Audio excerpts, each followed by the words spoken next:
My Singaporean friend asked me like a genuine question, how big are Japan's roads in general?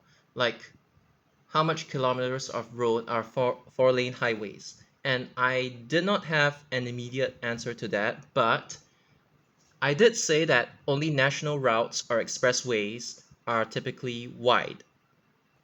You know, like Route 5, National Route 5, 6, 10, 283, or whatever the number is, as long as they have a number, like National Route something, it is a bigger road, like a major road, like an interstate.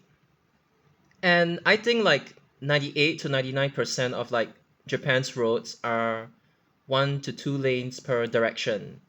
Or sometimes they can be just this one small alley kind of road that is like bi-directional and you kind of have to give way for the other direction in order for like the vehicles to pass. The roads are small not because Japan wants to discourage driving in general, like commuting, but it is actually because of natural disasters. Like it is not worth it to build this much road infrastructure that'll like get wiped out by a major natural disaster, and it'll be really costly to like repair all of it, because most of Japan is actually like USA. Like it's just that there's more public transport. The difference is that like okay, Japan has most people, they live in like single houses, and if not, low-rise buildings like apartment buildings or like high-rise apartments. But most of them, they still live in those, like, single houses. The only difference between Japan and the USA is that, like, for example, is that Japan tech like they just have a tendency to squeeze more buildings, like just tightly pack, like it's like more dense in that sense. And because they love to squeeze a lot of buildings like so close to one another, it ends up in their roads being much narrower as compared to like say USA. I mean, even in USA you have big roads, you have small roads, just like a grid like road network, as opposed to what you call like a cul-de-sac, I guess. The one big misconception that people from other parts of the world have about Japan is that, like, especially Americans, but in their case, I can kind of understand where they're coming from. But the misconception is that Japan is car light. The truth is, it is not. Okay, having a car in Japan is actually considered like a luxury, not in the sense that it's expensive or what, but like having a car means you can travel wherever you want without having to sardine in the stupidly packed trains. And it's also because Japan's feeder bus system, buses that feed you from like the residential areas, be it like urban areas or like suburban areas, the countryside, to the nearest train station, those feeder bus routes, they suck. Their frequency is terrible. It's only like 30 minutes per bus, 1 hour per bus. And if you go to like Ibaraki prefecture, it gets even worse. It's like 2 to 3 hours per bus, depending on what route it is. And that's partially the reason why Japan actually encourages park and ride schemes, which means you ride your vehicle, be it a car, a minivan, a motorcycle, or even bicycle. But I don't think you guys would consider like a bicycle as an actual vehicle, even though it is a mode of transportation. But yes, people do cycle from like their residential areas to like the nearest train station, and then they take the train. But the main point is that Japan actually encourages these park and ride schemes, especially in the suburbs or like the countryside areas, which means you can buy what's called a K car, which is an inexpensive car, and you use it in place of the lousy feeder bus. Japan doesn't really advertise like go green in general.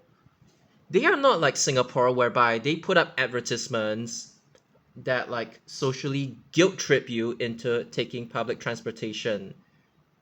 Instead, what Japan does when it comes to like the whole go green scheme of things, Like when you introduce like I don't know, like hydrogen powered vehicles, hybrid vehicles, electric vehicles or stuff like that. They just say that this new bus or train model lowers emissions by like how many percent. That's all. And at most they would advertise like, oh, this new train line or this new BRT, which is okay, I'll get to that later, but they will just advertise how much traveling time it reduces using this new route. Because as you know, BRTs in Japan are not real BRTs. They are just glorified express feeder services. Like the ones in Singapore, 298X, and then upcoming 302X, 801X, and then 903X, or like I don't know, 21X, stuff like that. 979X as well. It's just glorified feeder expresses. They are so-called BRTs. You can say that majority of people in Japan, they rely on train as their most predominant like form of transportation, but that does not equate to them being car light or like go green in any fashion, like any manner. It is simply an after effect of it. It just so happens that like most people, they either have no choice or they're fine getting crush loaded on board crowded trains. Short distances, yes, I can understand, but long distances, you would be lying if you said you actually enjoy those kind of commutes when you're like squeezed to the door. And that is why having a car is actually a good thing in Japan, because you don't have to squeeze with other people uncomfortably. I'm not anti-car. I have never been anti-car in my own life. I'm just the kind of person who's like, you just commute with whatever you're comfortable at. No forcing, no imposing, no guilt tripping just because they get from point A to point B in a different manner. I still don't get what's the hate with like domestic short distance flights or anything. You know, even Japan, they have like a lot of short distance flights. They are like much cheaper than Shinkansen. And if you don't want flights, you can also take expressway buses between prefectures as well. Yes, they don't run very frequently, but at least there are alternatives to train if train is just not your cup of tea. But we can all agree that like for really, really, really long distance travel, even though it's expensive, sometimes the those limited express trains or Shinkansen, or sometimes even like Shinkai Soku, the new rapid trains that like Tokaido Line JR Central offers, those might actually be better as opposed to like driving for long distances. But the whole point why you even drive in Japan in the first place is doorstep access. It's like you get to your destination without additional walking or anything. Okay, again, I'll say it properly. For like really, really, really long distances, yes, rail might be better, but if you just want to get to places without any hassle, car is actually the best in Japan. Or a combination of like public transport plus car, your car as in like your first and last mile distances, as in those parts of your journey, it's like you commute via car and then you change to like bus or train and then you commute via car again.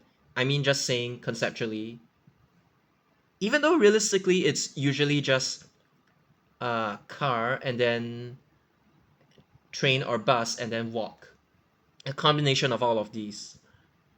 But yeah, in short, like really, really long distances, maybe railways or expressway buses in some cases, or even domestic flights. And then for medium distances, car, or you could do the park and ride, like rail or bus plus car. So yeah, there are different ways to commute in Japan. No one is right, no one is wrong. Don't guilt trip people just because they commute in a different manner. That's all I want to say. And yes, it's not really as go green or car light as you think. And in fact, I've literally just said that the car light go green thingy is really just an after effect of Some people preferring railway, that's all.